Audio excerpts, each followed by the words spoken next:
There's nothing more heartbreaking than watching an innocent man face death while the truth stays buried in silence. Sometimes the most loyal friend you'll ever have walks on four legs and never says a word. In Deadman's Bluff, Jack Sullivan is about to hang for a murder he didn't commit. The whole town gathered to watch justice being served, but they're wrong about everything. Jack's horse Dustfire knows the real story, and this smart Mustang isn't going to let his best friend die. What this horse does next will shock everyone in town and prove that true loyalty knows no bounds. Can an animal save a man's life when all the humans have given up? Before we jump back in, tell us where you're tuning in from, and if this story touches you, make sure you're subscribed, because tomorrow I've saved something extra special for you. 6 months earlier, when Jack Sullivan first rode into Deadman's Bluff, the morning sun cast long shadows across the dusty main street. His silver spurs, inherited from his father along with a code of honor as old as the frontier itself, caught the light as he dismounted outside Murphy's General Store. Behind him, Dustfire stood perfectly still, ears alert, dark eyes taking in every detail of their new surroundings. The magnificent Mustang had the kind of intelligence that made folks stop and stare, though most attributed it to good breeding rather than the remarkable mind that actually lived behind those thoughtful eyes. Jack had been drifting for nearly 2 years, moving from town to town ever since he'd hung up his deputy marshal badge in disgust. He'd seen too much corruption, too many innocent folks getting trampled by powerful men who twisted the law to suit their purposes. The badge had once meant something to him: justice, protection for those who couldn't protect themselves, but it had become a weight around his conscience. So he'd taken to the open road with nothing but his horse, his father's spurs, and a determination to find some corner of the world where decent people still mattered. Deadman's Bluff seemed promising enough. The town had grown up around a reliable water source and a crossroads that brought steady trade. Main Street stretched from the train depot on the east end to the church on the west, with everything a community needed in between: Murphy's store, the Frontier Saloon, Doc Peterson's office, the blacksmith shop, and a modest hotel that had seen better days.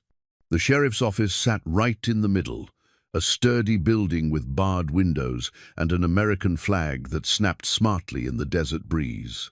Sheriff Morrison was the first to approach Jack that morning, a middle-aged man whose belly strained against his vest, but whose eyes still held the sharpness of someone who'd kept the peace for many years.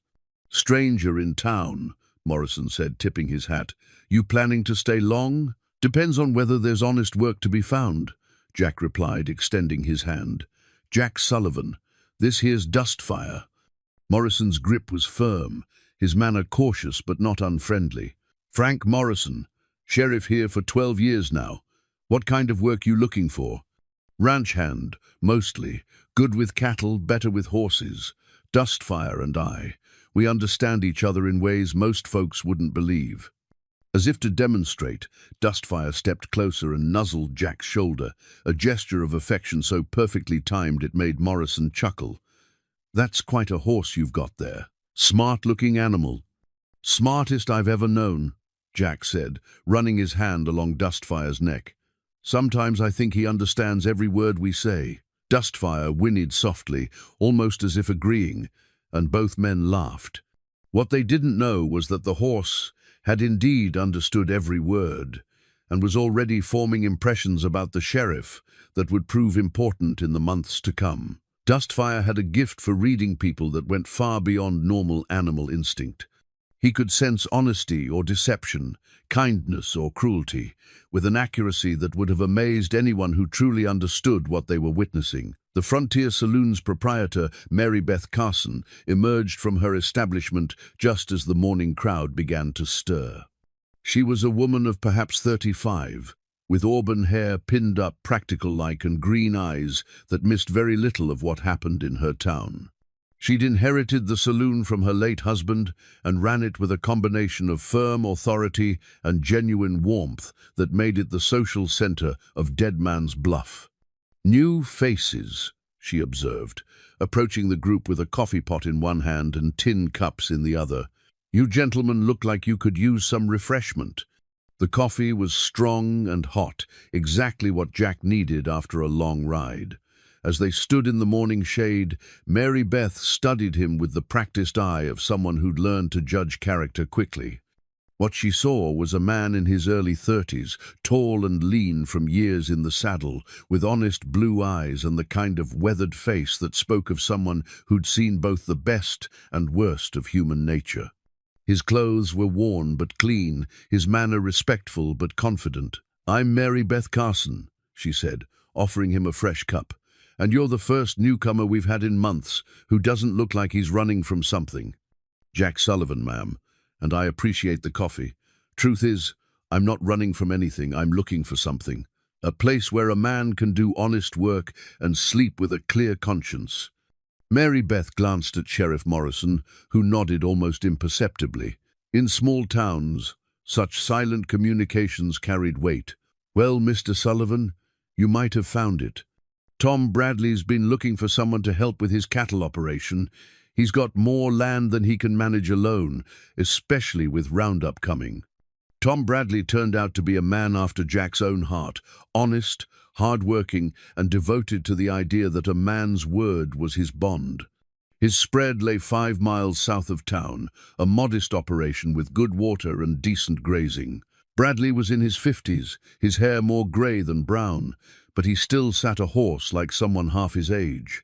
When Jack and Dustfire arrived at his ranch, Bradley spent more time evaluating the horse than the rider.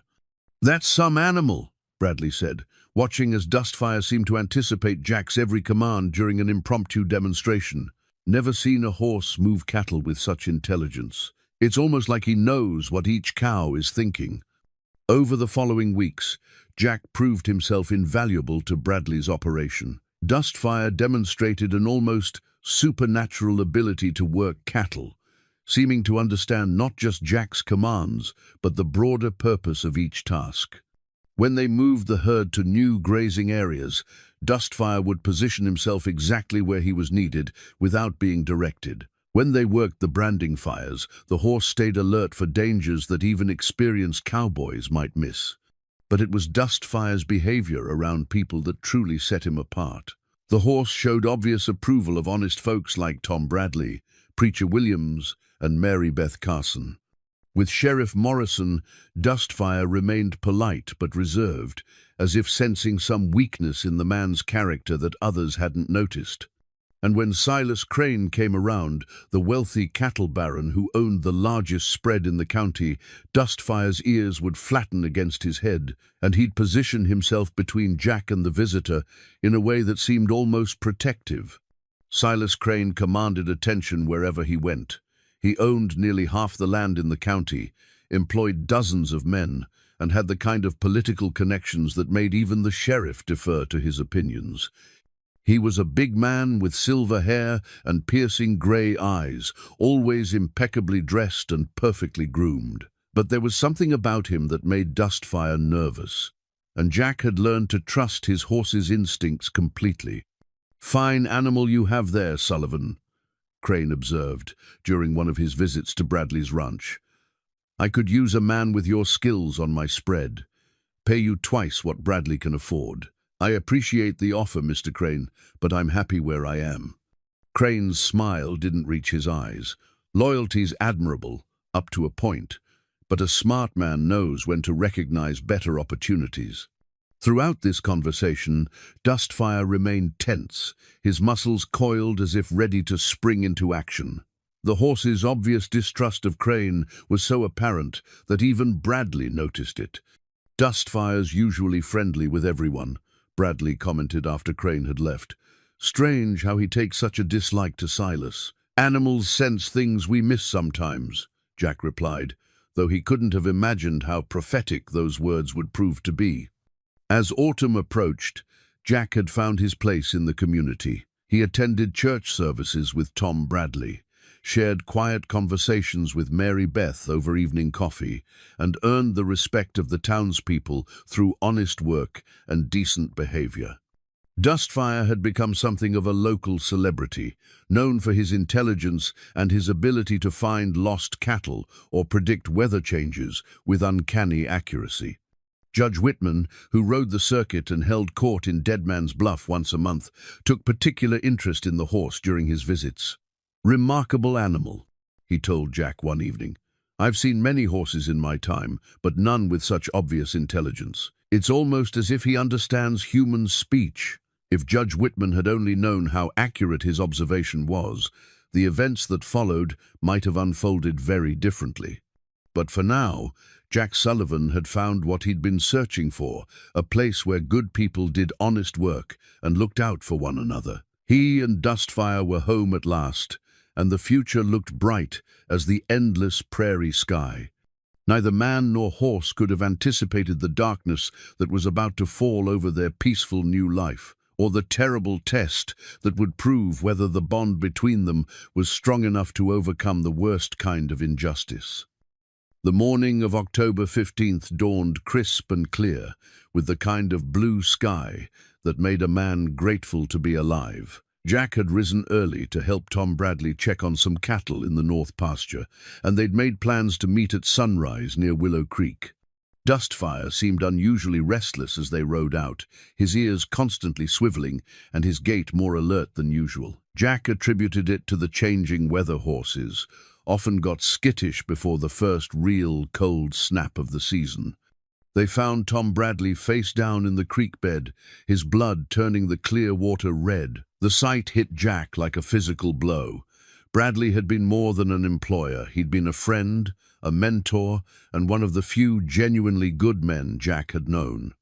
Now he lay motionless among the rocks, his grey hair matted with blood, his eyes staring sightlessly at the morning sky. A few feet away, his horse grazed peacefully, seemingly unaware that its master would never ride again. Jack dismounted and knelt beside the body, checking for signs of life, even though he knew it was too late. Bradley had been shot twice in the back, execution style, and from the condition of the blood, he'd been dead for several hours.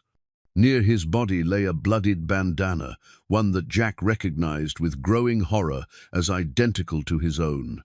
Dustfire pawed at the ground nervously, his nostrils flaring as he caught the scent of death, and something else, something that made him whiny with distress.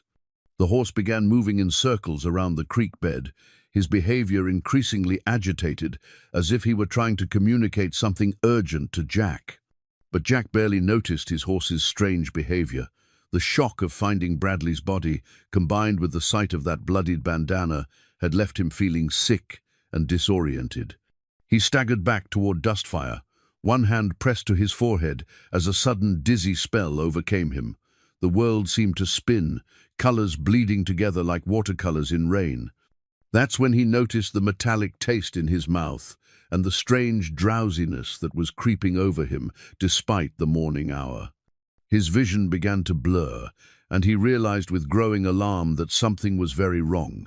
He tried to mount Dustfire, but his coordination was failing. The last thing he remembered was reaching for the saddle horn as his knees gave out beneath him.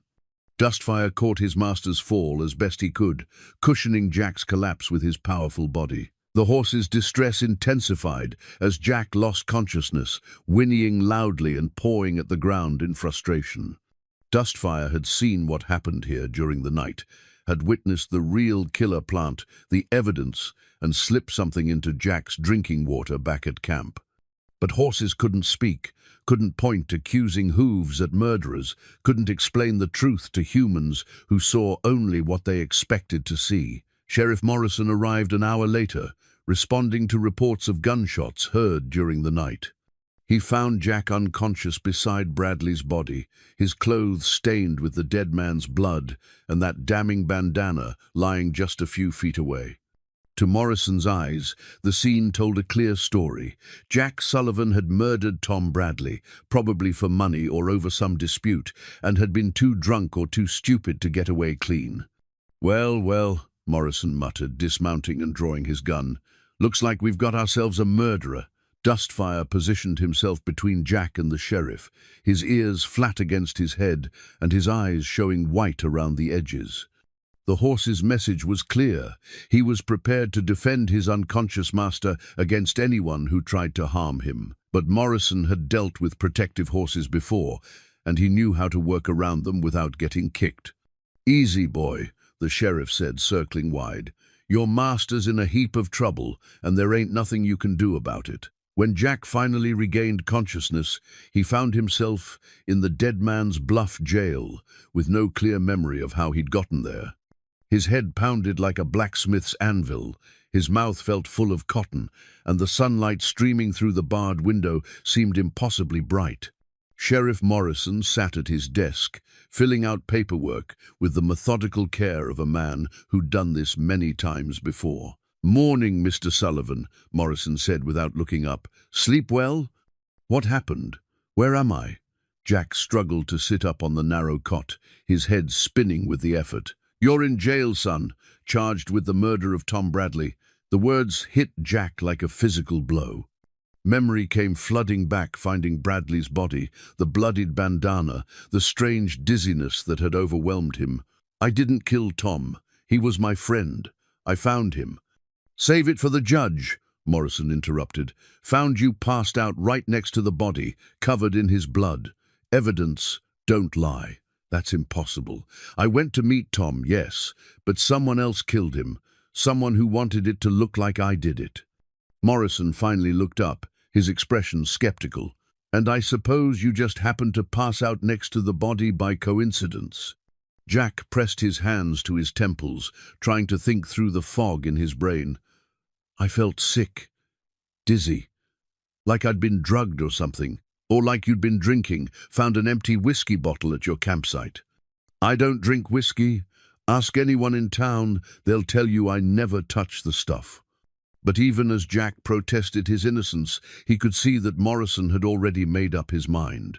The sheriff had found him at the scene with blood on his clothes and what appeared to be damning evidence nearby. From Morrison's perspective, this was an open and shut case.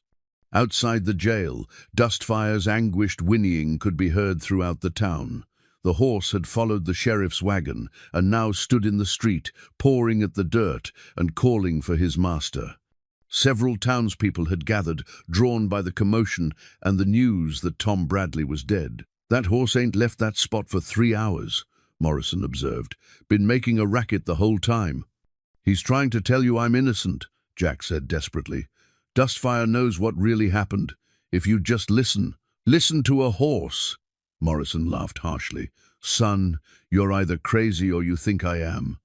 As word of the murder spread through Deadman's Bluff, the community's reaction was swift and decisive. Tom Bradley had been respected and liked by everyone, while Jack Sullivan was still a relative newcomer with no family or deep roots in the area. The evidence appeared overwhelming, and the townspeople's sense of justice demanded swift retribution. Mary Beth Carson was one of the few who questioned the obvious conclusion. She'd gotten to know Jack well over the past months, and nothing about him suggested he was capable of cold-blooded murder. But when she tried to express her doubts to other townspeople, she was met with skepticism and social pressure to accept the sheriff's version of events. "Evidence is evidence," Silas Crane declared at an impromptu town meeting that afternoon. "Tom Bradley was a good man, and his killer needs to pay the price. We can't let sentiment cloud our judgment." Crane's words carried weight in the community, and his call for swift justice resonated with people's anger over Bradley's death. What no one noticed was the satisfaction in his eyes as he spoke, or the way he seemed to relish the community's demand for Jack Sullivan's neck. Outside the jail, Dustfire continued his vigil, refusing food and water, ignoring attempts by well-meaning townspeople to lead him away.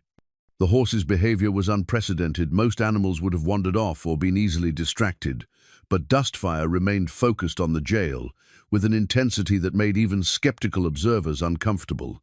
"It's like he knows what's happening in there," Doc Peterson commented to his wife that evening. "Never seen an animal carry on like that." "Animals know more than we give them credit for," she replied. Maybe that horse is trying to tell us something we're not smart enough to understand. As night fell over Deadman's Bluff, Jack lay on his narrow cot, staring at the ceiling, his mind racing as he tried to piece together what had happened. Someone had murdered Tom Bradley and framed him for the crime. That much was clear. But who would want Bradley dead, and why go to such elaborate lengths to pin the blame on a drifter with no enemies in town? The answer, when it came to him, made his blood run cold. Silas Crane had been pressuring Bradley for months to sell his land, making increasingly generous offers that Tom had consistently refused. Bradley's spread sat right in the middle of what would otherwise be a continuous tract of prime grazing land, and Crane had made no secret of his desire to acquire it. But Bradley had been adamant the land had been in his family for 2 generations, and he intended to keep it that way. Just last week, he'd told Jack about Crane's latest offer and his intention to refuse it, just as he'd refused all the others.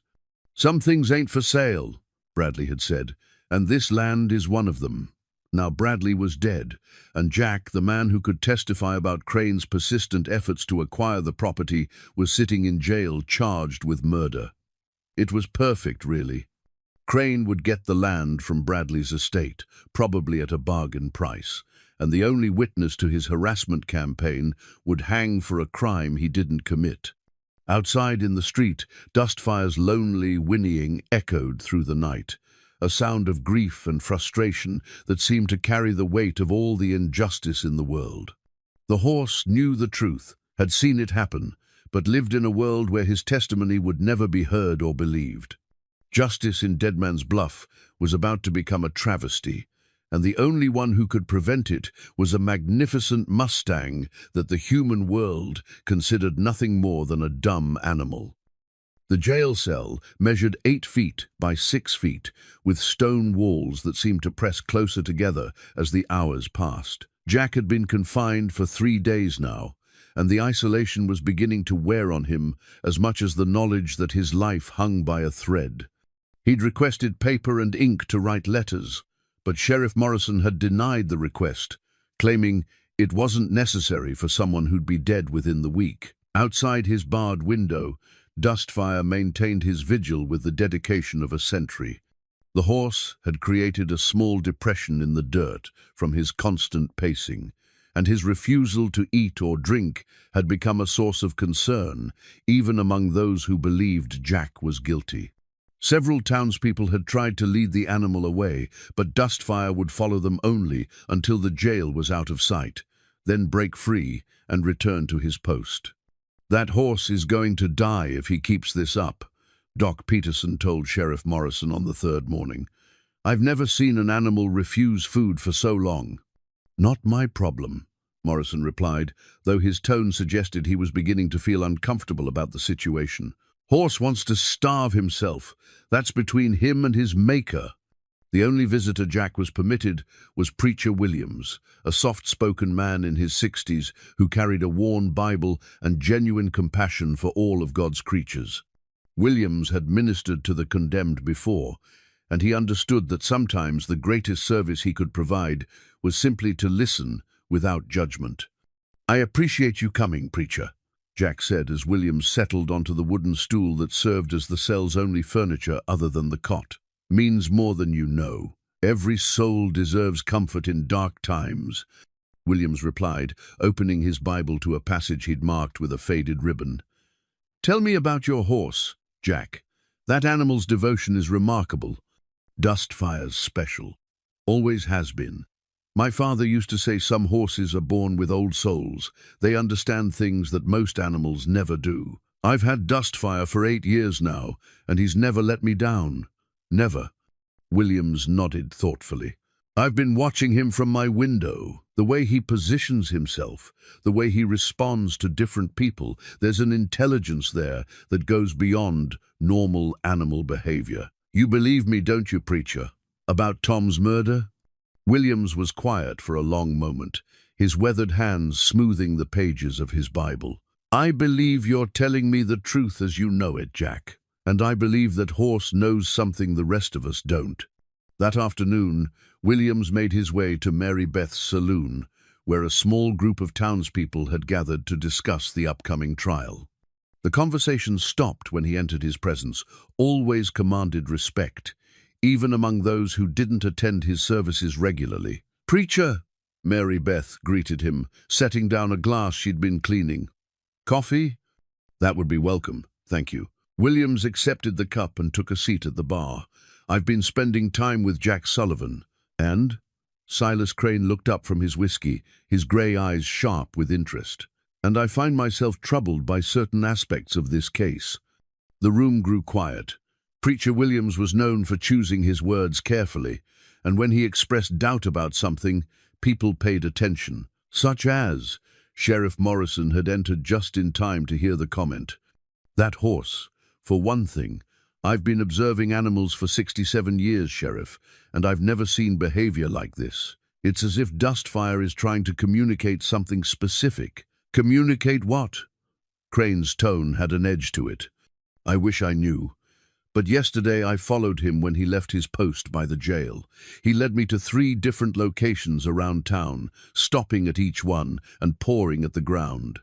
At the creek where Tom was found, he became extremely agitated, circling one particular spot and whinnying." Mary Beth set down her cleaning rag. "What are you suggesting, Preacher?" "I'm suggesting that perhaps we should pay closer attention to what that horse is trying to tell us before we hang an innocent man." "Innocent?" Morrison's face reddened. "Evidence don't lie, Preacher.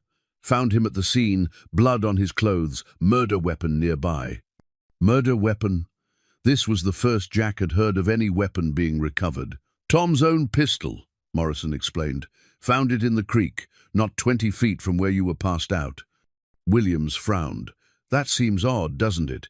If Jack had murdered Tom, why would he use the victim's own gun and then leave it at the scene?"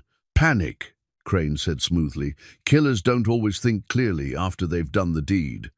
But Williams had noticed something in Crane's expression, a flicker of satisfaction when the murder weapon was mentioned, as if he were pleased by this particular piece of evidence. It was subtle, probably invisible to anyone who wasn't trained to read human nature, but it troubled the preacher deeply. That evening, Williams returned to the jail to find Jack standing at his window, watching Dustfire's restless pacing in the moonlight. The horse's condition had deteriorated noticeably. His ribs were beginning to show, and his once glossy coat had lost its luster. "He's killing himself," Jack said without turning around. "I've never seen him like this." "Perhaps he's trying to save you the only way he knows how," Williams suggested. "By refusing to give up, refusing to accept what everyone else sees as inevitable." "I keep thinking about that morning. Something was wrong from the start. Dustfire was nervous, restless. Animals sense things we miss. He knew danger was nearby." Williams pulled out his Bible, but instead of reading from it, he set it aside and leaned forward. "Jack, I need you to think carefully. In the months you've been here, did anyone else show unusual interest in Tom's property? Anyone who might have had reason to want him gone?" Silas Crane made offers, lots of them. Tom always said no, and Crane didn't like being refused, but that doesn't make him a killer. "No, but it gives him motive. Combined with the fact that your presence in jail removes the one witness to his persistent harassment of Tom." "You think Crane set me up?" Williams was quiet for a moment. "I think someone did. The question is how to prove it when all the evidence points to you." Outside, Dustfire suddenly stopped pacing and raised his head, ears pricked forward as if hearing something in the distance. The horse moved to the edge of his patrol area and stood perfectly still, his body tense with attention. "Look at him," Williams whispered. "It's like he's listening to something we can't hear." What Dustfire was actually hearing was the sound of hoofbeats, a particular horse with an irregular gait caused by an old injury.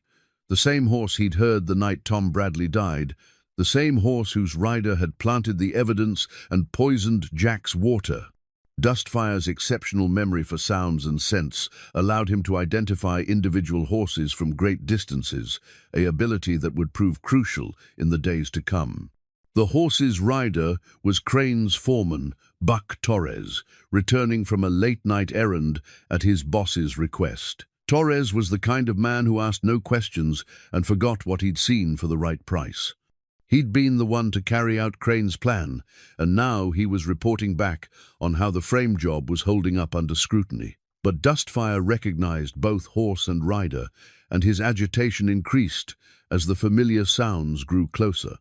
The Mustang began pacing again, his movements more urgent now, as if he were trying to draw attention to the approaching threat. "Something's got him worked up," Williams observed. Inside the jail, Jack pressed his face to the window, trying to see what had disturbed his horse. In the distance, he could make out a lone rider approaching the sheriff's office. Something about the scene filled him with dread, though he couldn't say why. "Preacher," he said urgently, "I need you to promise me something. If they hang me, if this goes wrong, take care of Dustfire. Don't let them turn him loose to starve. He deserves better than that." Williams gripped the bars of the cell. "Jack, don't talk like that. There's still time to find the truth. Time's running out, and we both know it. Promise me." The old preacher nodded solemnly. "I promise. But I also promise you this. I'm not giving up on finding the real killer. That horse of yours believes in your innocence, and if he's half as smart as I think he is, maybe I should be paying closer attention to what he's trying to show us." As if responding to his words, Dustfire whinnied loudly in the street, not the mournful cry of grief he'd been making, but a sharp warning call that any horseman would recognize as a danger signal. Something was coming to Dead Man's Bluff, and Dustfire knew it wasn't good. Judge Whitman arrived in Deadman's Bluff on the morning stage, his black traveling bag in one hand and a thick folder of legal documents in the other. He was a man who took the law seriously, having seen too many frontier communities where justice was dispensed from the barrel of a gun rather than through proper legal proceedings. At 62, he'd presided over hundreds of cases and prided himself on his ability to separate truth from fiction in even the most emotional circumstances. The courthouse was actually the back room of Murphy's General Store, hastily converted with borrowed chairs and a makeshift judge's bench fashioned from shipping crates. It wasn't much to look at, but Whitman had conducted trials in worse facilities. What mattered was the law, not the surroundings. Jack's trial began at 10 o'clock sharp, with most of the town crammed into the small space. Sheriff Morrison presented the evidence with practiced efficiency. Jack found unconscious at the murder scene, Tom Bradley's blood on his clothes, the bloodied bandana, and the victim's own pistol recovered from the creek. To any reasonable observer, it painted a clear picture of guilt. "Defense calls no witnesses and presents no evidence," Jack announced when his turn came. He'd refused the circuit lawyer's offer to represent him, preferring to speak for himself rather than let someone who didn't know him try to explain away what appeared to be damning evidence. "Mr. Sullivan," Judge Whitman said patiently, "I strongly advise you to reconsider. This is a capital case." "I understand that, Your Honor, but I won't waste the court's time with elaborate theories when the simple truth will suffice. I didn't kill Tom Bradley. He was my friend and employer. I found his body, and someone used that discovery to frame me for a crime I didn't commit. Can you prove this alleged frame-up?" Jack looked out the window, where Dustfire could be seen still maintaining his vigil. The horse had grown noticeably thinner, his once proud head now hanging lower, but his dedication remained absolute. "Only witness to my innocence can't testify in human courts, Your Honor." Judge Whitman followed his gaze to the horse and frowned thoughtfully. He'd noticed the animal's unusual behavior during his arrival, and the townspeople's comments about Dustfire's intelligence had intrigued him. Mary Beth Carson had positioned herself near the back of the courtroom, and when Whitman called for character witnesses, she stood up, despite the social pressure she knew she'd face. "Your Honor, I'd like to speak on Mr. Sullivan's behalf." "Mary Beth, sit down," Silas Crane said sharply. "This isn't the time for sentiment." But Whitman gestured for her to continue. "What would you like to tell the court, Mrs. Carson?" "Jack Sullivan has been a regular customer at my establishment for 6 months. In all that time, I've never seen him drink anything stronger than coffee. He's polite, respectful, and honest in his dealings. The man described in this trial, drunk, violent, capable of murder, bears no resemblance to the Jack Sullivan I know. Objection, Sheriff Morrison called out, though proper courtroom procedure was somewhat flexible in frontier justice. Character, don't change facts. Nevertheless, I'll note Mrs. Carson's testimony, Whitman said. Anyone else? Preacher Williams stood up. Your Honor, I've ministered to many men facing death, and I've learned to distinguish between the guilty who seek forgiveness and the innocent who seek justice. Jack Sullivan is not a killer. Again, character testimony, Morrison protested. Perhaps, Whitman replied, but I'm also interested in the preacher's observations about that horse. You mentioned some unusual behavior, Reverend Williams. Williams nodded eagerly. That animal has demonstrated intelligence far beyond normal horse behavior. It's almost as if he's trying to communicate specific information about the crime. Horses don't testify in murder trials, Crane interjected, drawing nervous laughter from some spectators. No, they don't, Whitman agreed. But I've seen enough of life to know that animals sometimes perceive things humans miss. What exactly has this horse been doing? Williams described Dustfire's behavior in detail, the refusal to eat or drink, the constant vigil, the apparent attempts to lead people to specific locations around town. As he spoke, Jack noticed something interesting. Silas Crane's expression grew increasingly uncomfortable, and he kept glancing toward the window where Dustfire was visible. Furthermore, Williams continued, I discovered something troubling yesterday when I visited the local records office. Tom Bradley had been receiving increasingly hostile letters about his refusal to sell his property, letters that were never mentioned in the sheriff's investigation. This was news to everyone, including Sheriff Morrison, whose face reddened with embarrassment. What letters? Tom showed them to me 3 weeks ago. Threats, veiled and otherwise, about what might happen if he continued to refuse certain offers for his land. Judge Whitman leaned forward with interest. Do you have these letters? Tom kept them in his safe at the ranch. I assumed Sheriff Morrison had recovered them during his investigation of the crime scene. All eyes turned to Morrison, who shifted uncomfortably in his chair. I searched the house thoroughly. Didn't find any letters. That's strange, Williams said mildly. Tom specifically mentioned putting them in his safe for safekeeping. Perhaps someone else knew about them. The implication hung in the air like smoke from a gun barrel. If someone had removed those letters from Bradley's safe, it suggested a level of premeditation and inside knowledge that didn't fit with the prosecution's theory of a spontaneous crime by a drunken drifter. Silas Crane stood up abruptly. Your Honor, this is all very interesting, but speculation about missing letters doesn't change the physical evidence. Jack Sullivan was found at the scene with blood on his clothes and the murder weapon nearby. Everything else is just desperate attempts to create doubt where none should exist. Mr. Crane raises a valid point, Whitman acknowledged. However, I find myself curious about these letters. Sheriff Morrison, I'm ordering you to conduct a thorough search of Mr. Bradley's property for any correspondence related to attempts to purchase his land. Already been through everything once, Morrison protested. Then you won't mind going through it again. Court will recess until tomorrow morning to allow time for this additional investigation. As the crowd began to disperse, Mary Beth approached the judge's bench. Your Honor, what about that horse? He hasn't eaten in days. If this continues much longer, I've been thinking about that, Whitman replied, glancing out at Dustfire.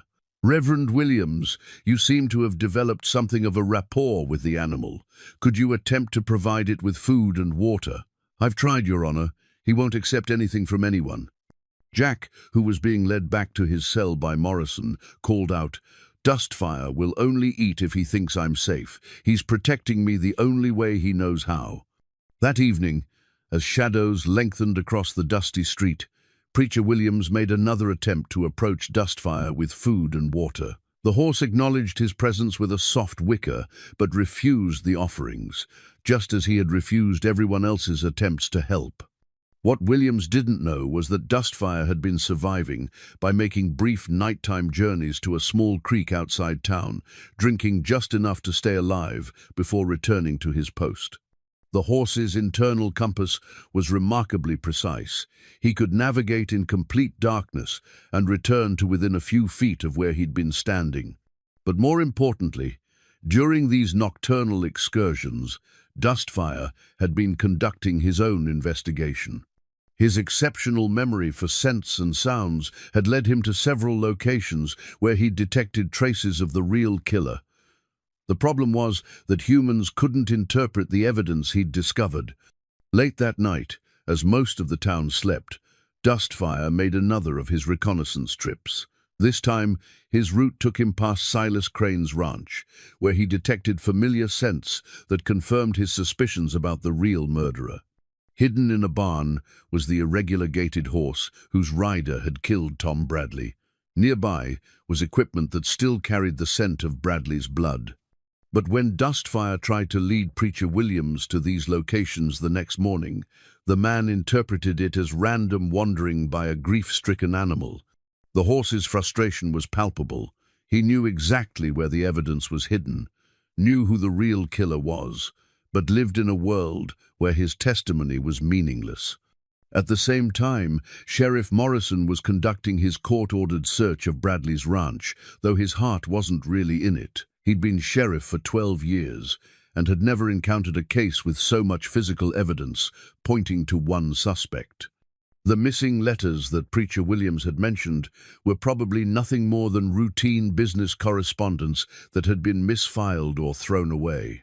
But what Morrison didn't know was that Buck Torres had already removed the threatening letters on Silas Crane's orders, along with other evidence that might have pointed to the real motive for Bradley's murder.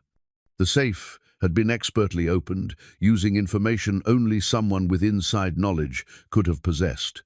As Morrison went through the motions of searching, he found himself thinking about that horse. The animal's behavior really was unprecedented in his experience. Most horses would have wandered off or been easily distracted after a day or two.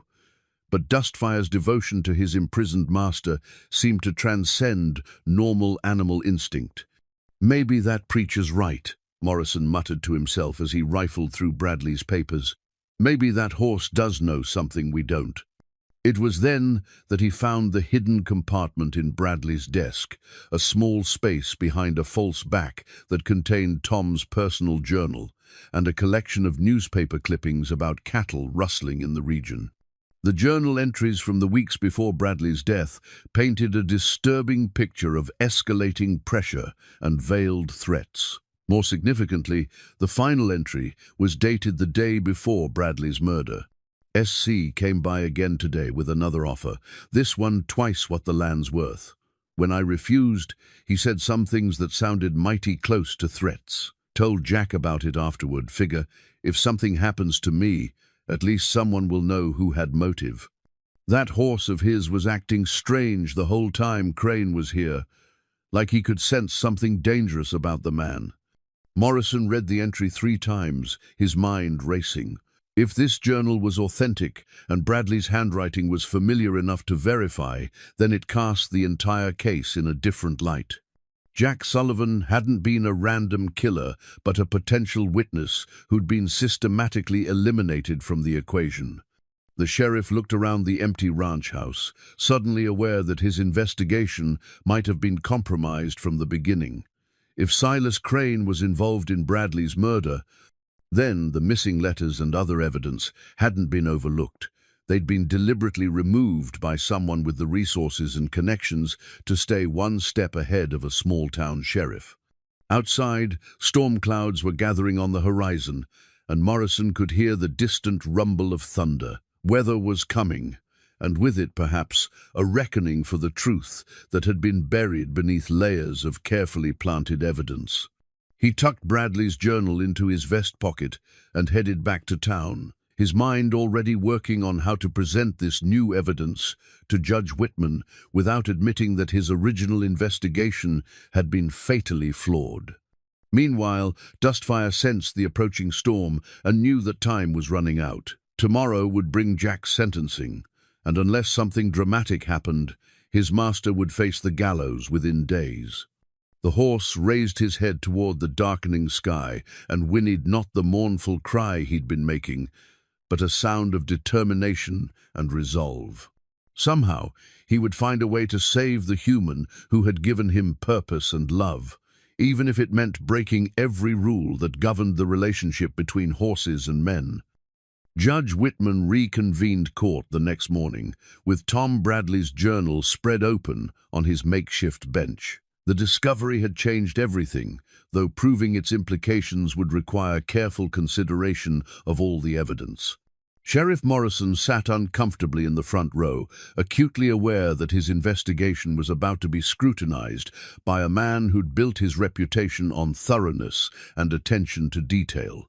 "Ladies and gentlemen," Whitman began, his voice carrying the authority of 3 decades on the bench, "new evidence has come to light that requires us to examine this case more carefully." He read several passages from Bradley's journal aloud, including the final entry that mentioned both Silas Crane's threats and Jack Sullivan's role as a potential witness. The effect on the courtroom was immediate and dramatic: whispered conversations, shocked expressions, and more than a few meaningful glances in Crane's direction.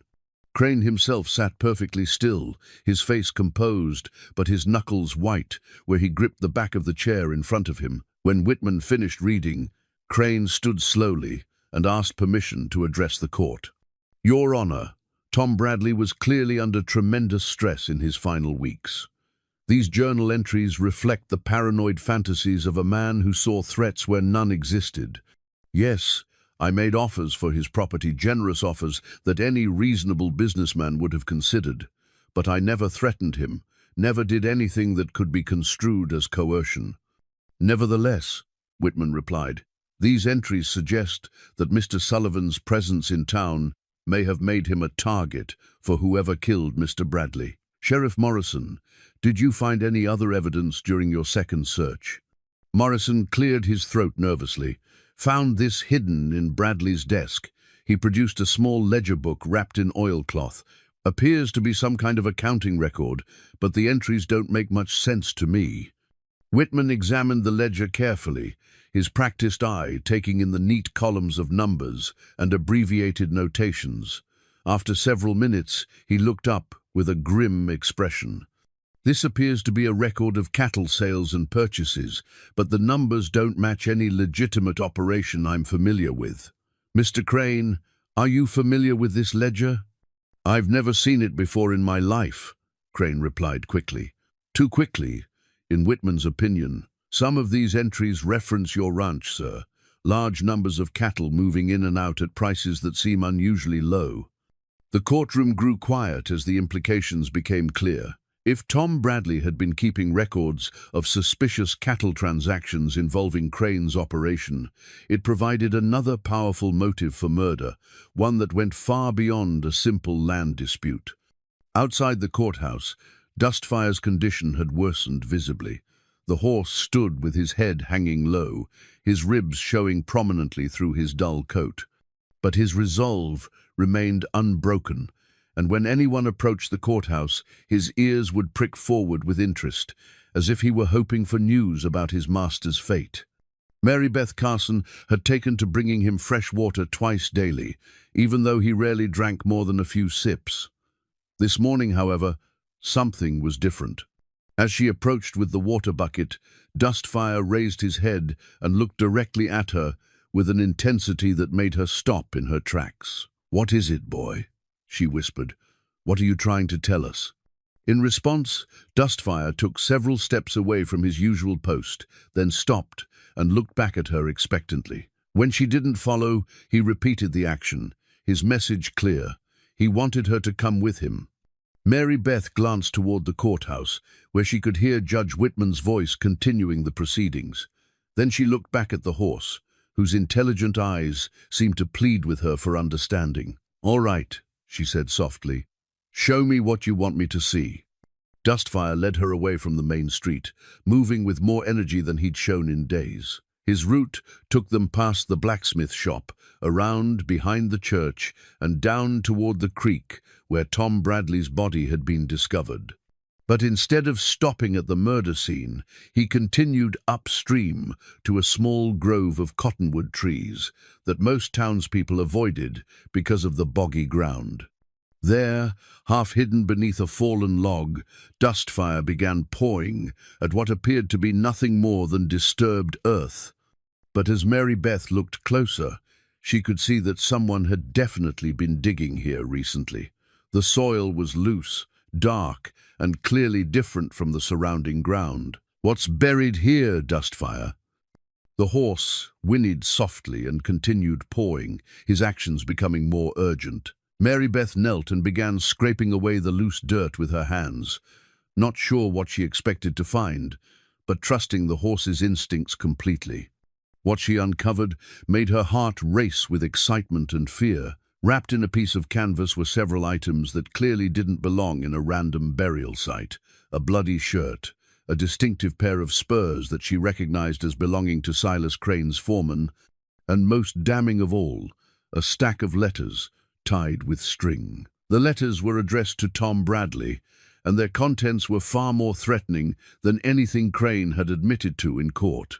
They detailed not just offers to purchase Bradley's land, but explicit threats about what would happen to anyone who interfered with Crane's expansion plans. The final letter, dated just 3 days before Bradley's murder, was particularly chilling.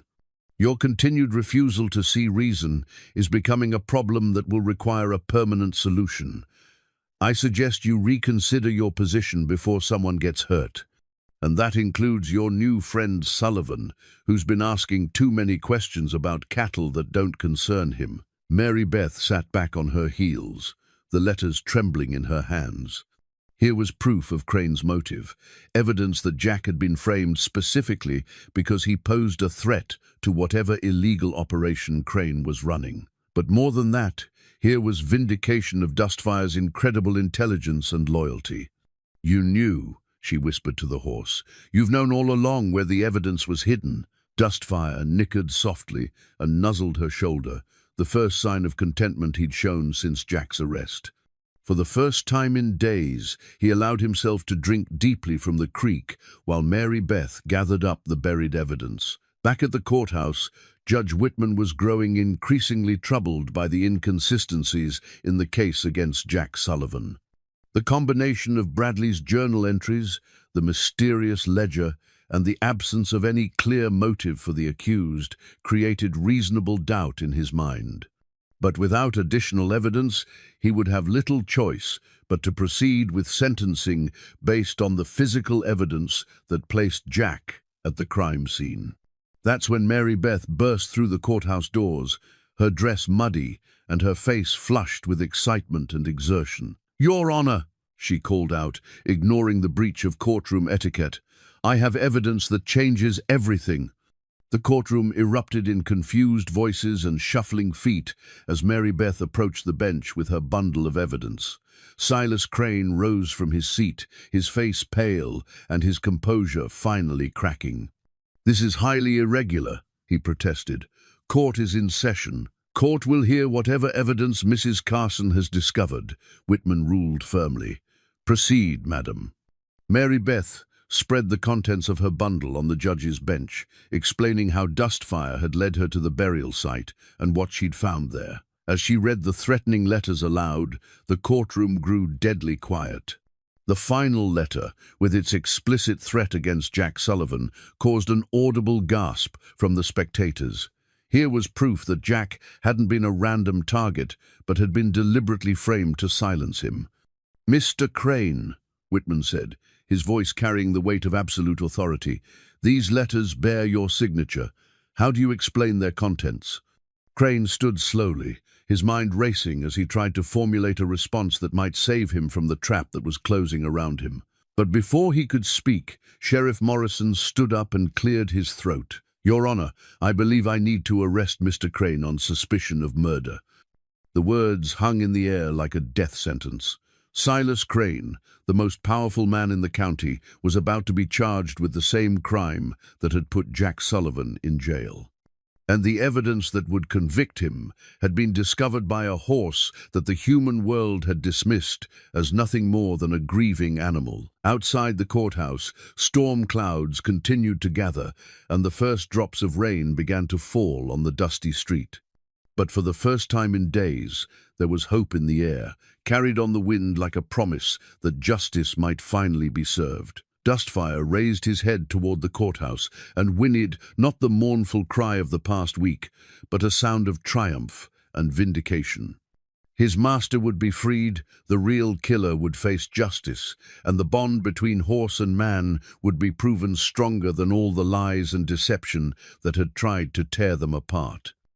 The rain that had been threatening all morning finally began in earnest as Sheriff Morrison approached Silas Crane with handcuffs. But Crane wasn't finished fighting, and his years of wielding power in Dead Man's Bluff had taught him that sometimes the best defense was a calculated offense. "This is preposterous," Crane declared, his voice carrying across the silent courtroom. "Those letters could have been planted by anyone. And even if I wrote them, which I'm not admitting, heated words in business negotiations don't constitute murder." Judge Whitman studied the letters more carefully, his legal mind working through the implications. "Mr. Crane, the final letter specifically threatens Mr. Sullivan by name. How would you explain that?" Sullivan was asking questions around town about cattle transactions. As the largest rancher in the county, I naturally had concerns about someone investigating my business dealings. "That doesn't make me a killer." Mary Beth stepped forward, still holding the muddy spurs she'd found buried with the letters. "These belong to Buck Torres, your foreman. They were buried with the evidence of your threats." For the first time, Crane's composure cracked completely. His eyes darted toward the courtroom door as if calculating the distance, but Sheriff Morrison had positioned himself to block any escape route. "Buck Torres has worked for me for 8 years, Crane said desperately. "If he was involved in Tom Bradley's death, it was without my knowledge or consent." "Convenient," Whitman observed dryly. "And where is Mr. Torres now?" The question hung in the air unanswered. In fact, Torres had disappeared from Crane's ranch the previous night, taking with him a sizable amount of cash from Crane's safe and leaving behind only a note that Crane had burned before anyone else could read it. Outside the courthouse, Dustfire had finally allowed himself to drink deeply from the water bucket Mary Beth had left for him. The horse's behavior had changed dramatically since she'd returned from the burial site. He was more alert, more hopeful, as if he sensed that his desperate vigil was finally bearing fruit. Preacher Williams, who had been watching the proceedings with growing amazement, approached the window where he could see the horse. "Remarkable," he murmured to Doc Peterson, who had squeezed into the crowded courtroom. "That animal led her directly to evidence that clears Jack and implicates Crane.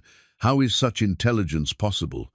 "I've been thinking about that," Peterson replied quietly.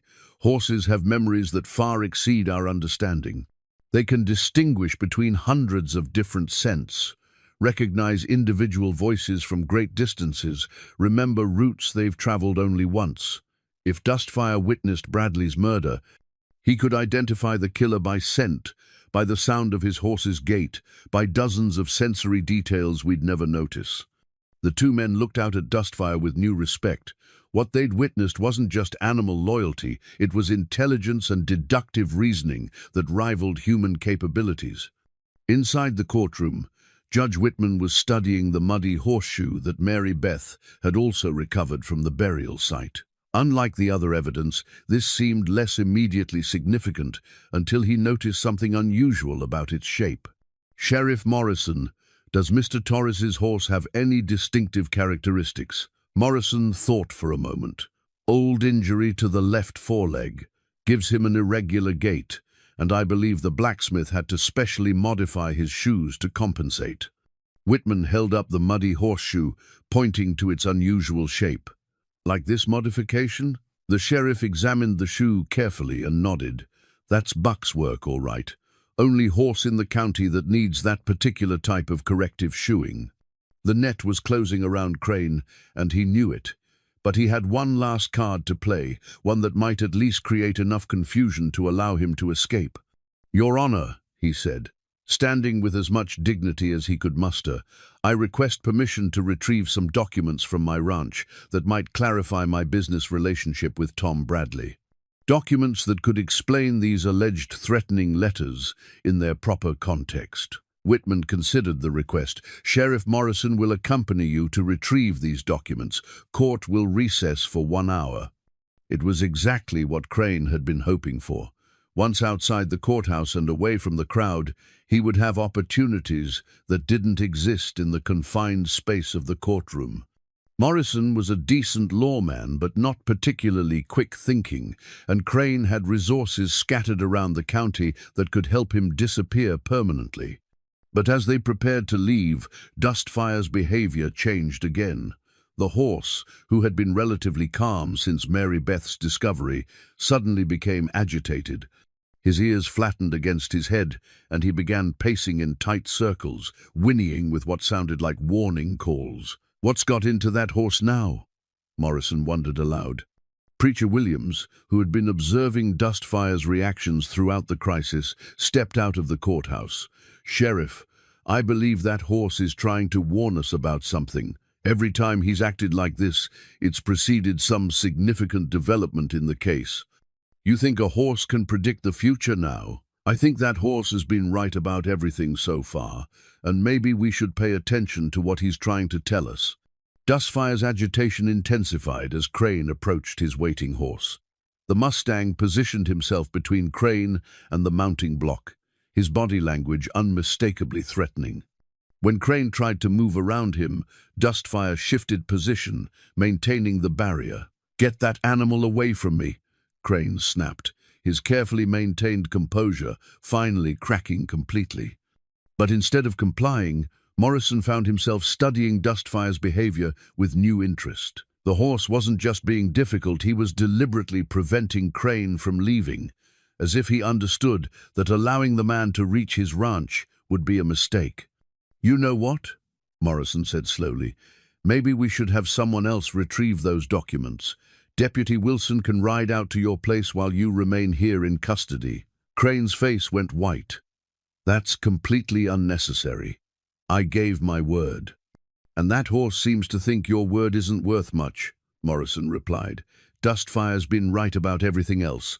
I'm inclined to trust his judgment on this too." The irony wasn't lost on anyone present. Silas Crane, who had built his fortune on the premise that animals were property to be bought and sold, was being thwarted by a horse whose intelligence had exposed his crimes and now threatened to prevent his escape. As Deputy Wilson rode off toward Crane's ranch to retrieve the promised documents, Dustfire finally relaxed. The horse seemed to understand that the immediate danger had passed, and he allowed himself to accept food for the first time in over a week.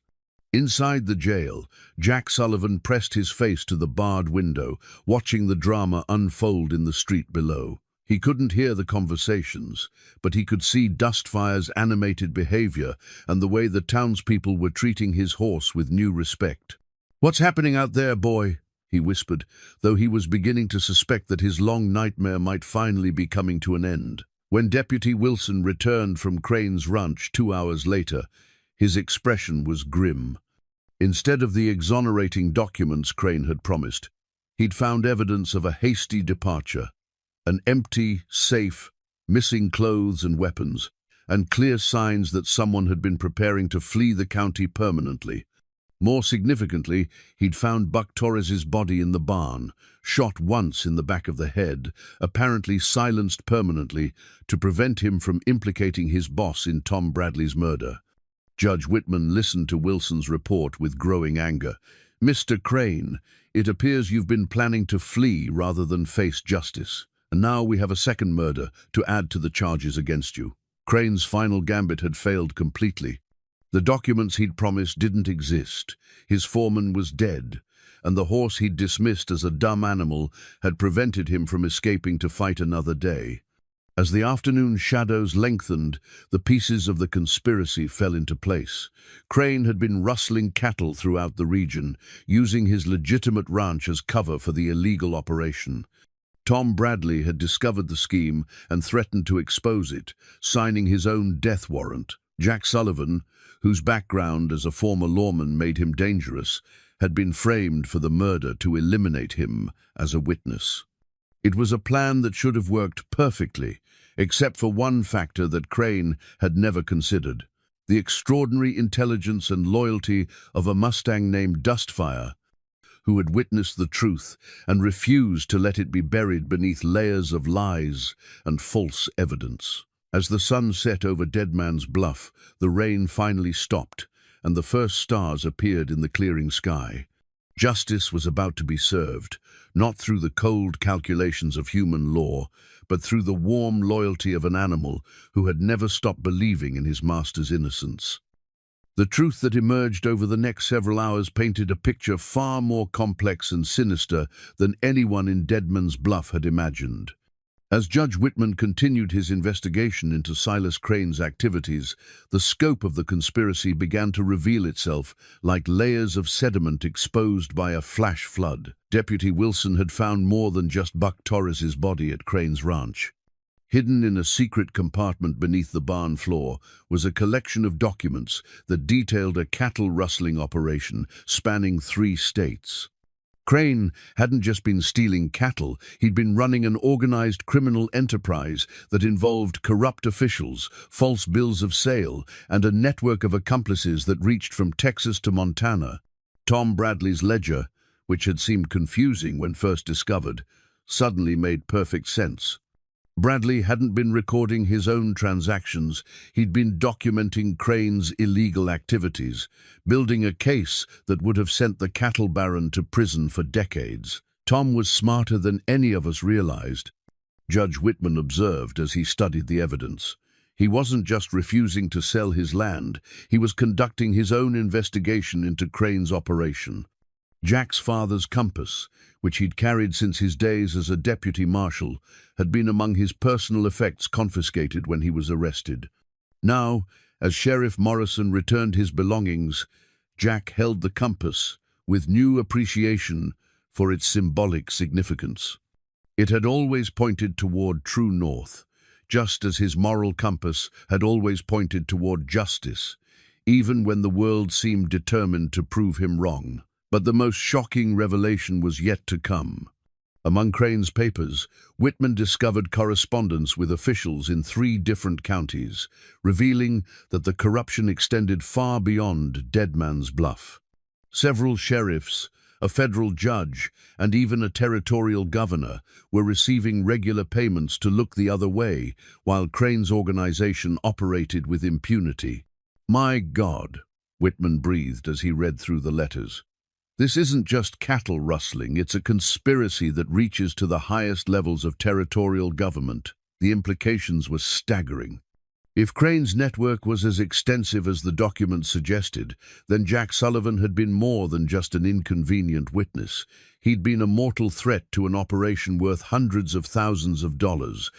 Mary Beth Carson, who had been quietly organizing the evidence with the methodical care of someone accustomed to managing complex business records, looked up from a stack of financial documents. "Judge Whitman, you need to see this."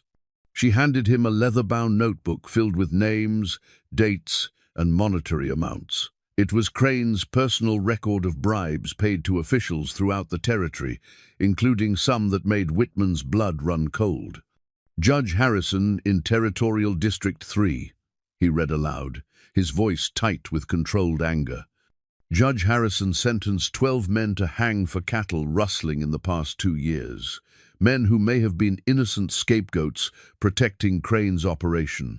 The room fell silent as the full scope of the injustice became clear. Crane hadn't just framed Jack Sullivan. He'd been framing innocent men for years, using corrupt officials to eliminate anyone who threatened his criminal enterprise. Outside the courthouse, Dustfire had finally begun to eat normally, his appetite returning as the stress of his master's situation lifted. The horse seemed to sense that the crisis was passing. though he maintained his vigil with the patience of someone who understood that justice sometimes moved slowly. Preacher Williams approached the horse with a handful of fresh hay, marveling at the intelligence that had been dismissed by so many people for so long. "You knew all along, didn't you, boy? You saw what happened, and you've been trying to tell us ever since." Dustfire accepted the hay gratefully, his dark eyes reflecting a depth of understanding that went far beyond normal animal awareness. As Williams watched, the horse moved to the courthouse window and peered inside, as if checking on the progress of the proceedings that would determine his master's fate. Inside the jail cell, Jack Sullivan sat on his narrow cot, overwhelmed by the magnitude of what Dustfire had accomplished. His horse had not only saved his life, but had exposed a conspiracy that might have continued for years, claiming countless innocent victims. "I always knew you were special," he whispered toward the window, though he couldn't see Dustfire from his cell. "But I never imagined how special." The sound of approaching hoofbeats drew everyone's attention to the street outside. A group of federal marshals was riding into town, led by a man whose reputation for honesty and competence was legendary throughout the territory. Marshal James Crawford had received an urgent telegram from Judge Whitman requesting federal assistance, and he'd ridden hard from Denver to reach Dead Man's Bluff before Crane's co-conspirators could destroy evidence or disappear. Crawford was a man in his 50s, with steel-gray hair and eyes that missed nothing.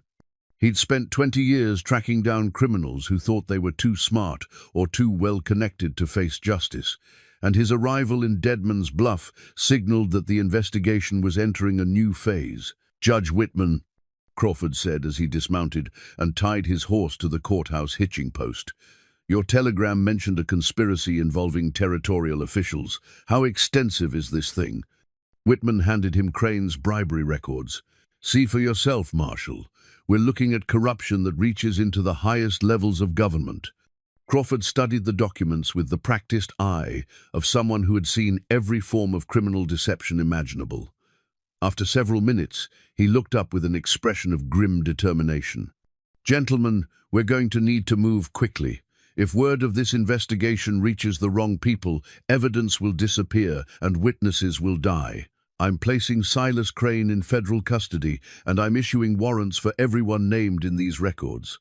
As Crawford spoke, Dustfire's behavior changed again. The horse's ears pricked forward, and he began moving restlessly, his attention focused on something in the distance that the humans couldn't detect. "What's he doing now?"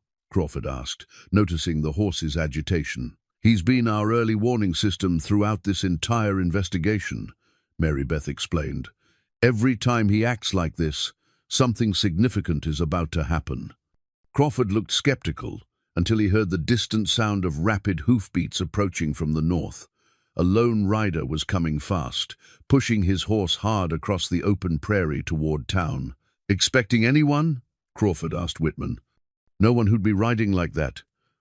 The rider turned out to be a young man named Billy Morrison, the sheriff's nephew, who worked as a telegraph operator in the county seat 20 miles away. He'd ridden straight through to bring news that would change everything.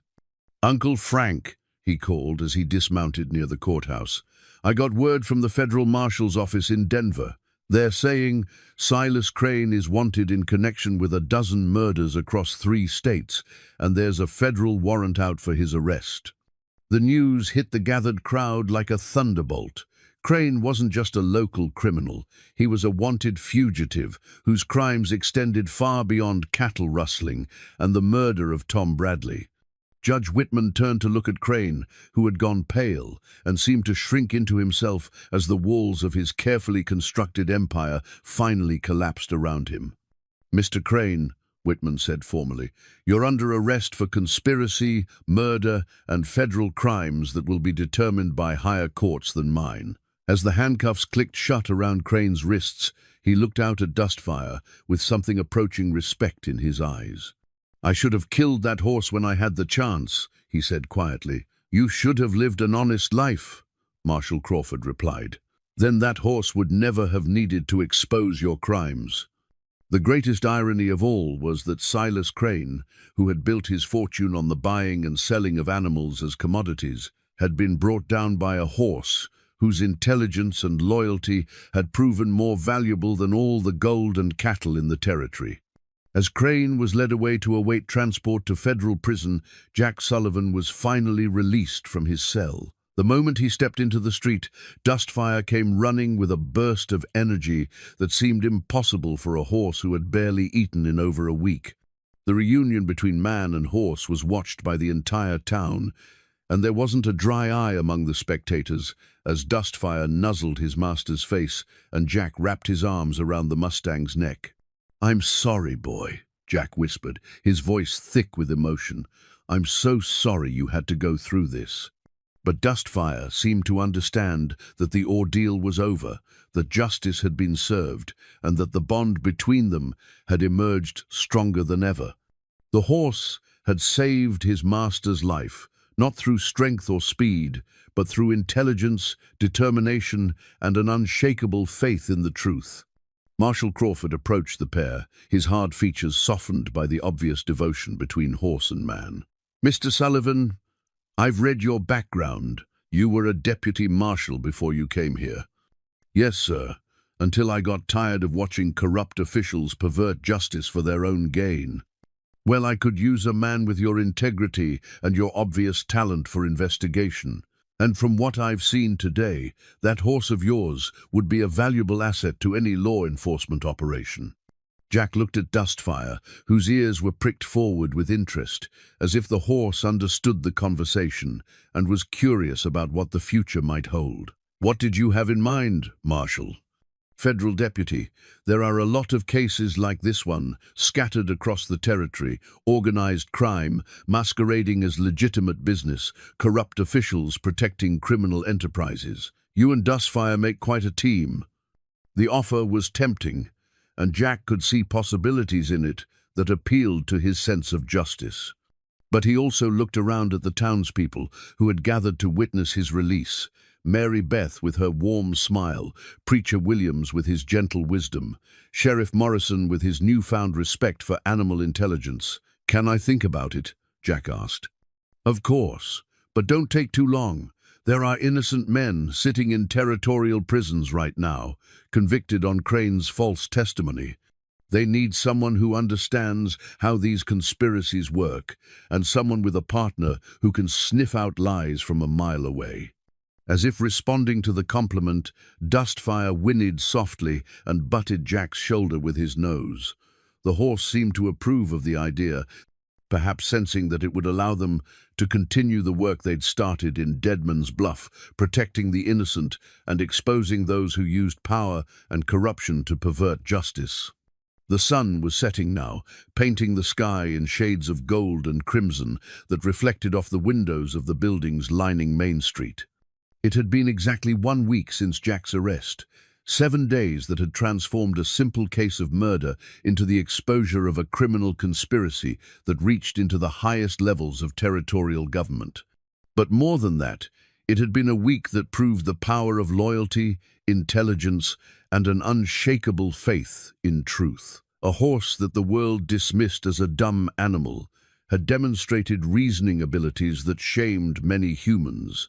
And his devotion to his master had saved not just one innocent man, but potentially dozens of others who had been wrongly convicted by Crane's network of corrupt officials. Judge Whitman approached Jack and Dustfire, carrying the compass that had been among Jack's confiscated belongings. "I believe this belongs to you," he said, handing over the instrument that had belonged to Jack's father. Jack opened the compass and watched the needle swing toward magnetic north, just as it always had. "Funny thing about this compass," he said thoughtfully. "No matter how lost you get, no matter how far you wander from the right path, it always points toward true north. Sometimes I think that's what Dustfire is for me, my moral compass, always pointing toward what's right." As if understanding the sentiment, Dustfire nuzzled Jack's hand where it held the compass, creating a moment of perfect symmetry between the instrument that pointed toward true north and the living creature who had always pointed toward true justice. The crowd began to disperse as darkness fell over Deadman's Bluff, but the story of what had happened would be told and retold for generations.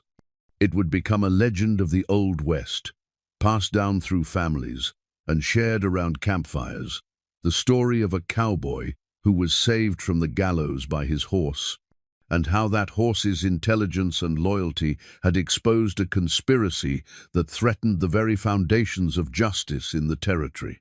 But for Jack Sullivan and Dustfire, it wasn't a legend yet.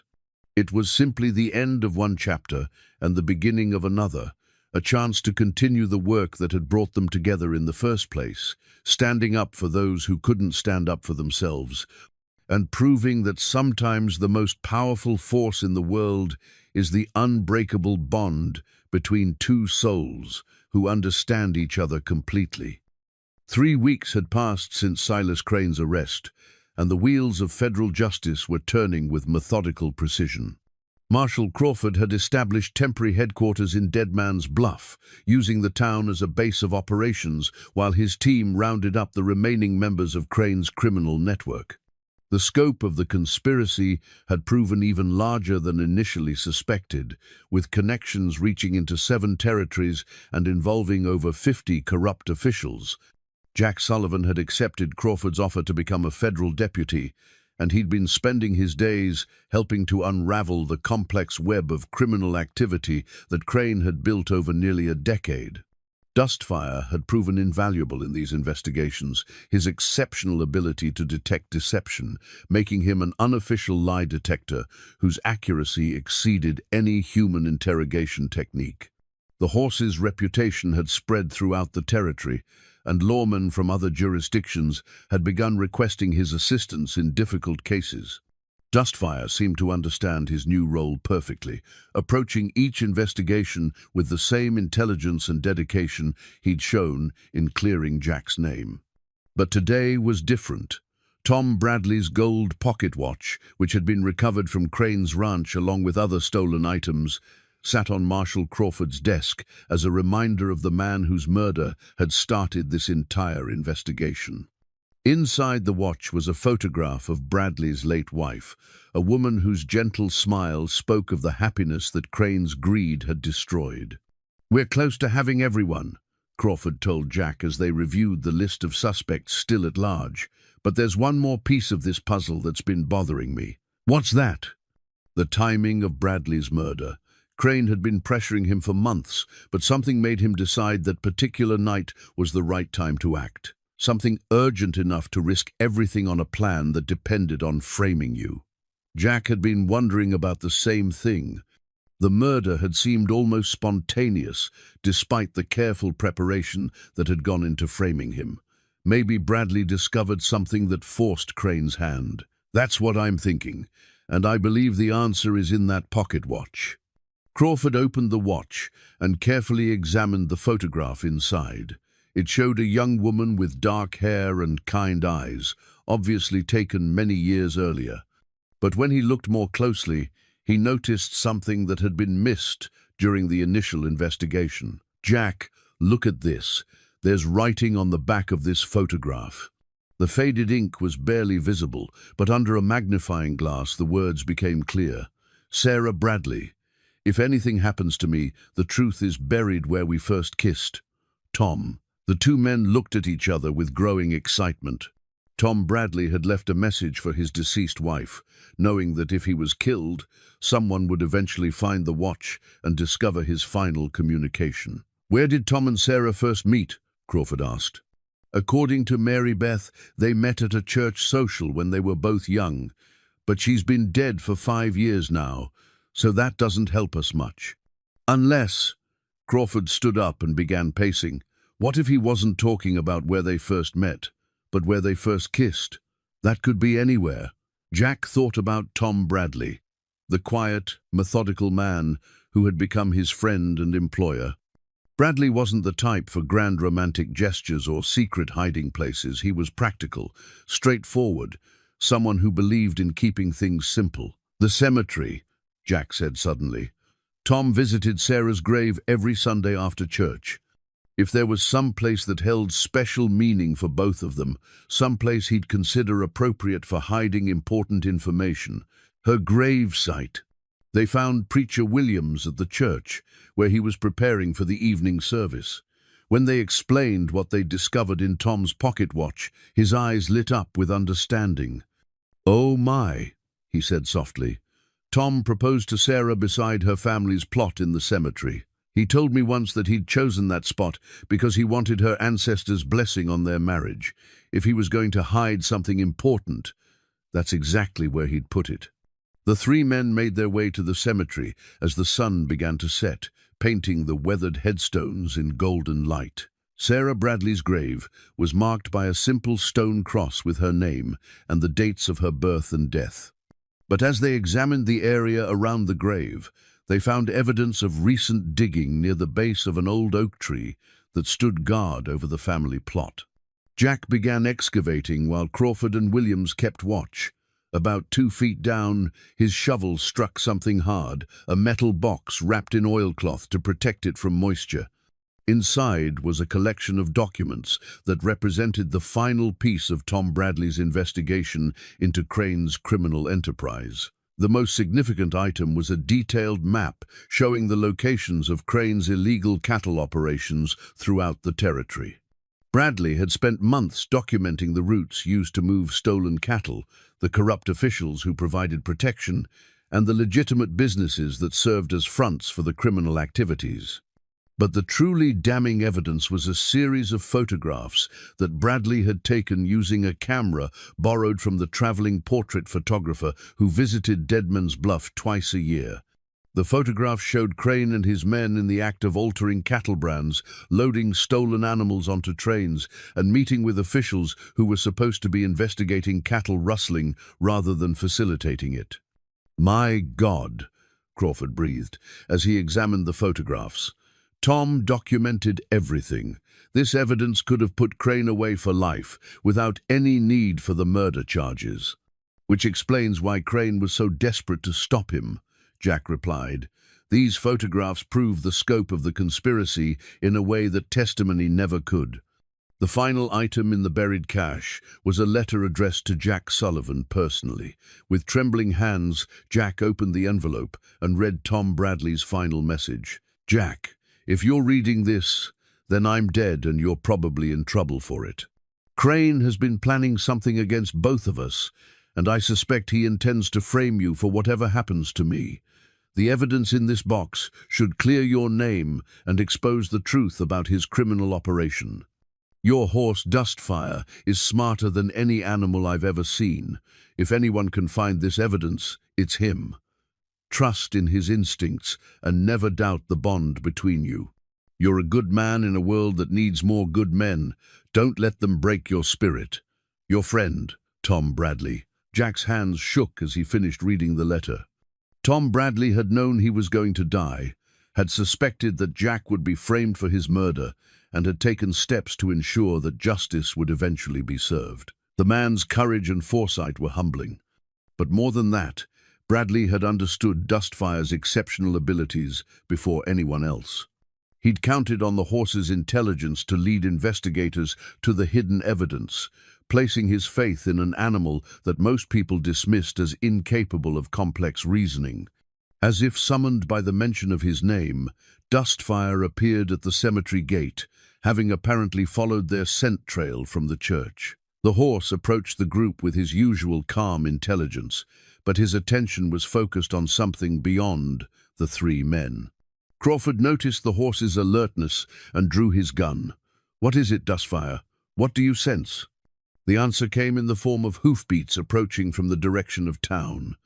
A lone rider was coming fast, and in the gathering darkness, it was impossible to identify friend from foe.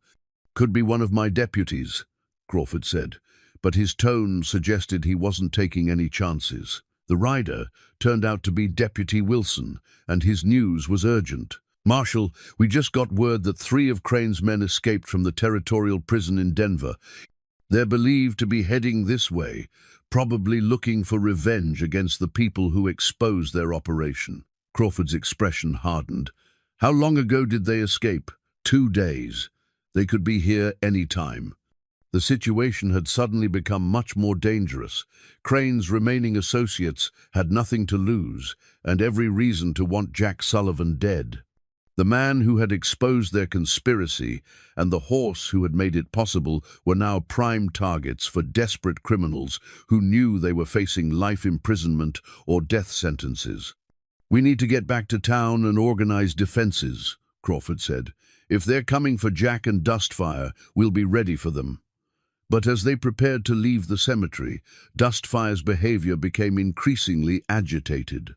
The horse was staring into the darkness beyond the cemetery fence, his ears flat against his head and his muscles tensed for action. "They're already here," Jack said quietly, recognizing the signs of danger in his horse's posture.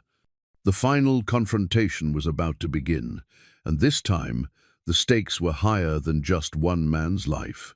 The evidence they'd just recovered could bring down a criminal conspiracy that reached into the highest levels of government, but only if they survived long enough to present it to a federal court.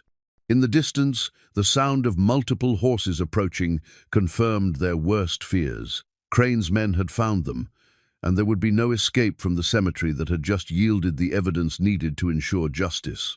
The battle for truth was about to become a battle for survival, with only a federal marshal, a small-town deputy, a preacher, and an extraordinary horse standing between justice and the forces of corruption that would kill to keep their secrets buried forever. The three escaped convicts materialized from the darkness like vengeful spirits, their faces hard with the desperation of men who had nothing left to lose. Jake Morrison, Crane's former second-in-command, led the group with the cold calculation of a professional killer. Behind him rode Two-Shot Kelly, a gunfighter whose reputation for violence was matched only by his loyalty to anyone who paid well. The third man, Carlos Mendez, had been Crane's connection to smuggling operations across the Mexican border. "Well, well," Morrison called out as he dismounted 50 yards from the cemetery gate. "Jack Sullivan, the man who destroyed our whole operation, and Marshal Crawford, the federal dog who's been hunting us like animals." Crawford positioned himself behind a large headstone, his rifle trained on Morrison while calculating the odds of survival.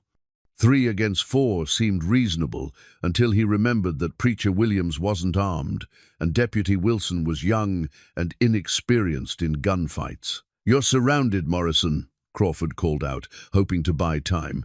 "My other deputies will be here any minute." Morrison laughed harshly.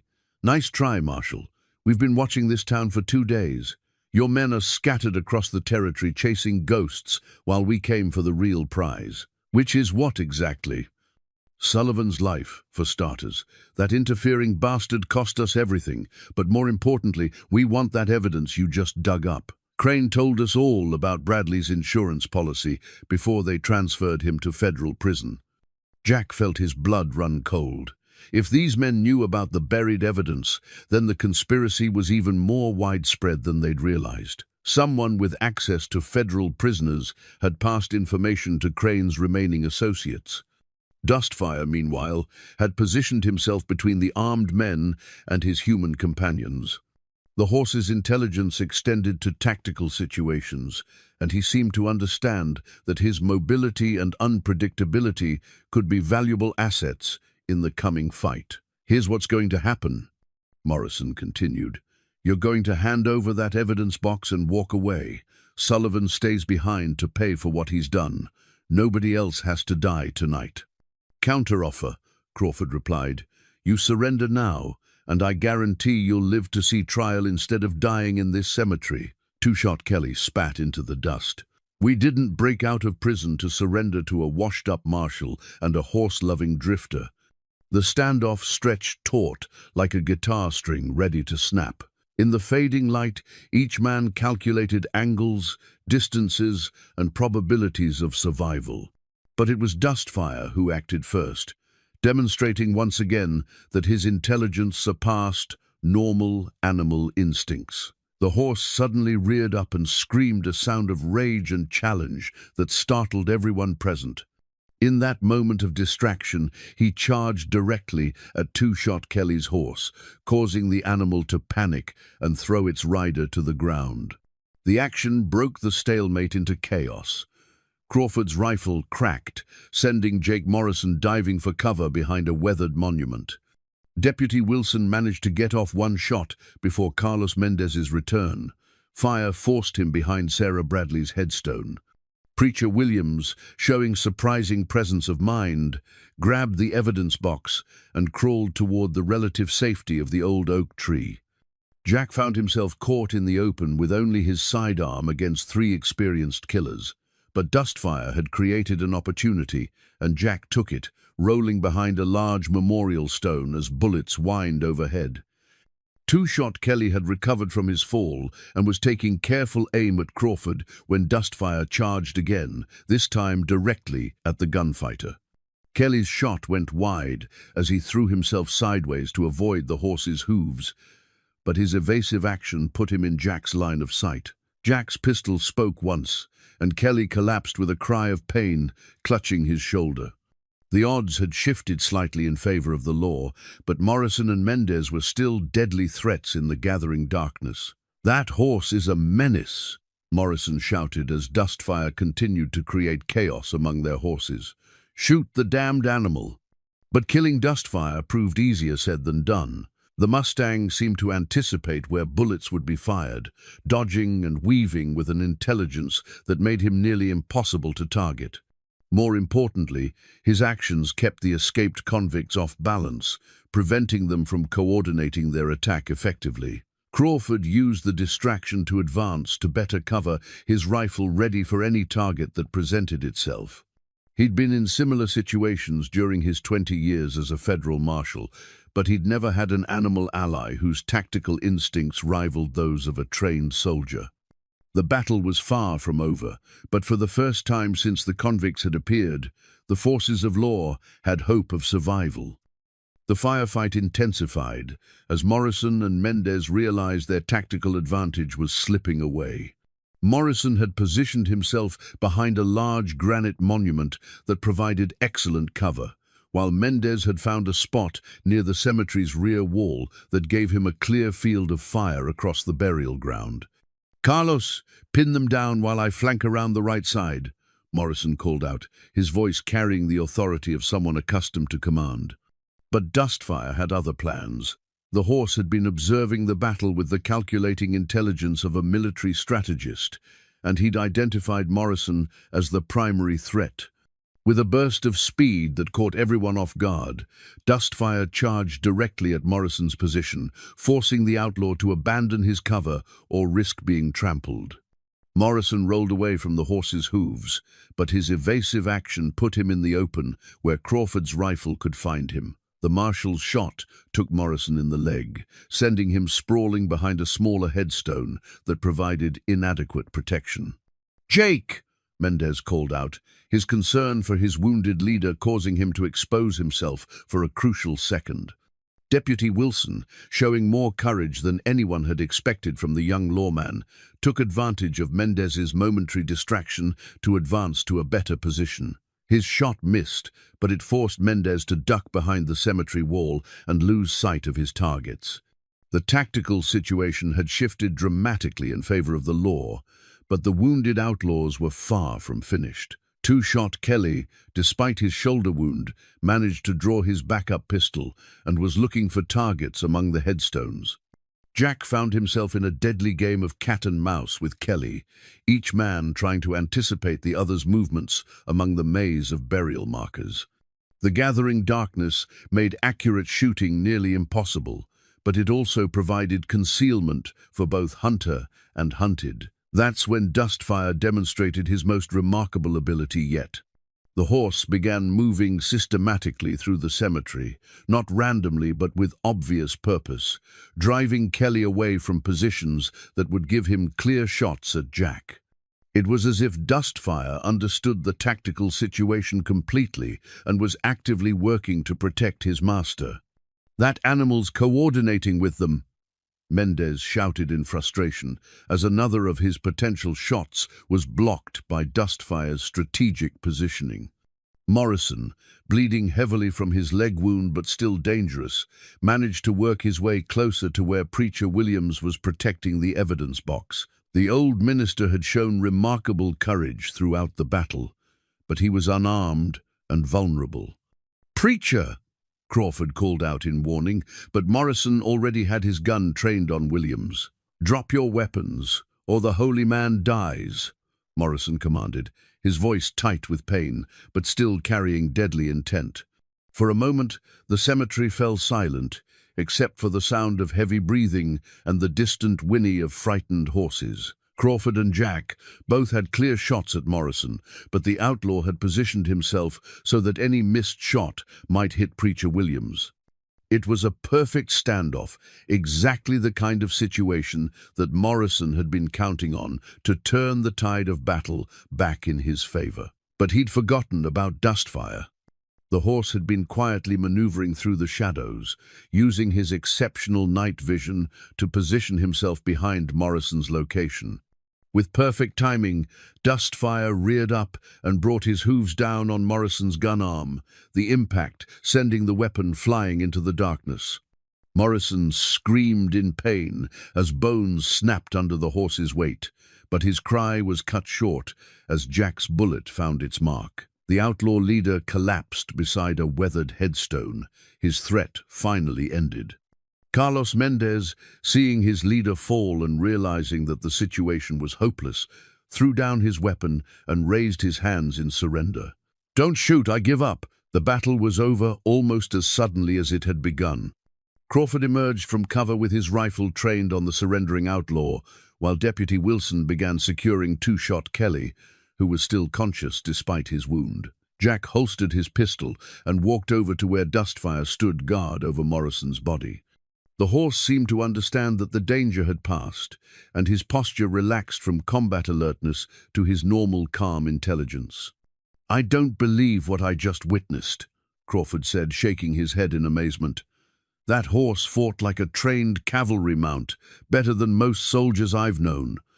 Preacher Williams, still clutching the evidence box that had nearly cost him his life, approached Dustfire with something approaching reverence. "This animal saved us all. There's no other way to put it." As dawn approached, the aftermath of the battle became clear. Morrison was dead. Two-Shot Kelly would survive to stand trial, and Carlos Mendez had already begun providing information about the remaining members of Crane's organization in exchange for lenient treatment. More importantly, the evidence that Tom Bradley had hidden was now secure and could be used to prosecute the corrupt officials who had enabled Crane's criminal empire. Justice would finally be served, not just for Tom Bradley's murder, but for all the innocent people who had suffered under the conspiracy's protection. Jack stood beside Dustfire as the sun rose over the cemetery, both of them exhausted but victorious.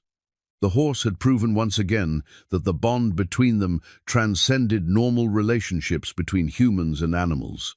They were partners in the truest sense, each understanding and supporting the other in ways that most people would never experience. "Well, boy," Jack said softly, running his hand along Dustfire's neck, "I think we've found our calling."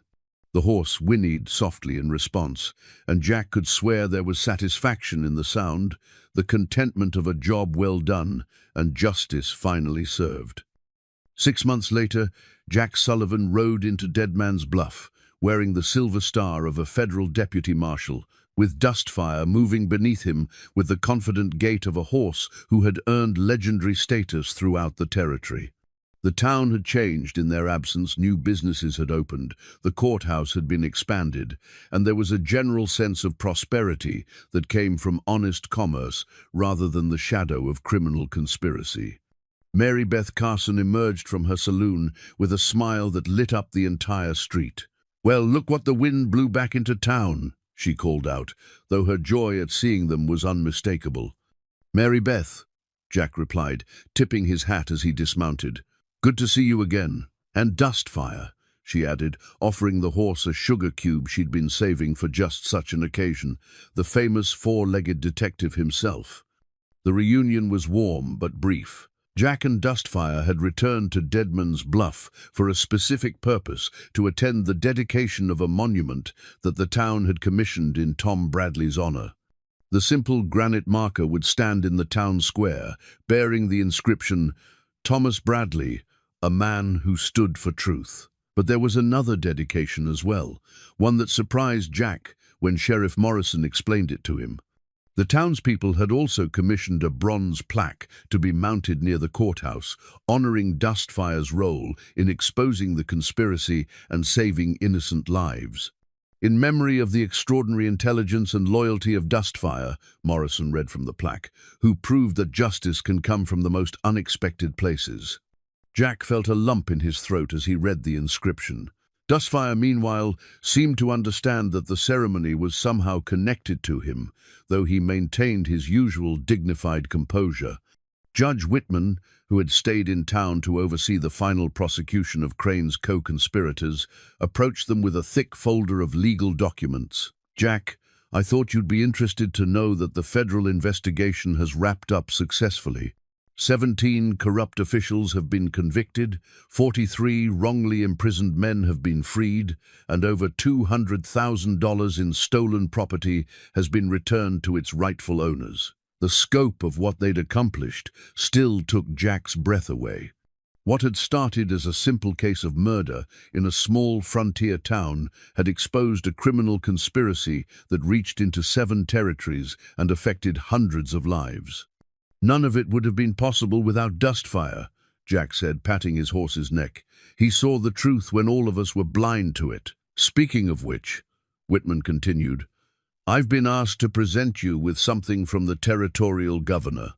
He handed Jack an official-looking document with ribbons and seals that marked it as coming from the highest levels of government. Jack read it with growing amazement. It was a commendation recognizing Dustfire as an honorary deputy marshal, the first animal in territorial history to receive such recognition. "They want to make him official?" Jack asked incredulously. "Apparently, your reputation has reached all the way to the capital. There are 6 other cases where territorial marshals have requested your assistance specifically because of Dustfire's abilities. The governor decided that if a horse can solve crimes better than most humans, that horse deserves official recognition." Preacher Williams, who had been standing nearby listening to the conversation, stepped forward with his own gift. "Jack, I've been working on something ever since that night in the cemetery." He handed Jack a leather-bound journal. "It's the complete story of what happened here: Tom's murder, the investigation, the conspiracy, and Dustfire's role in exposing the truth. I thought it should be recorded properly, so future generations will understand what really happened." Jack opened the journal and read the first few pages, marveling at Williams's attention to detail and his ability to capture not just the facts, but the emotional impact of their ordeal. "This is remarkable, Preacher, thank you. There's one more thing," Williams added with a smile. "I've already sent copies to newspapers in Denver, San Francisco, and New York. Dustfire's story is going to be known from coast to coast." As the formal ceremonies concluded and the crowd began to disperse, Jack found himself standing alone with Dustfire in the town square, surrounded by the monuments to justice and loyalty they'd helped create. The horse seemed content, his intelligent eyes reflecting satisfaction with a job well done. "You know, boy," Jack said quietly, "Tom Bradley was right about you. You really are something special."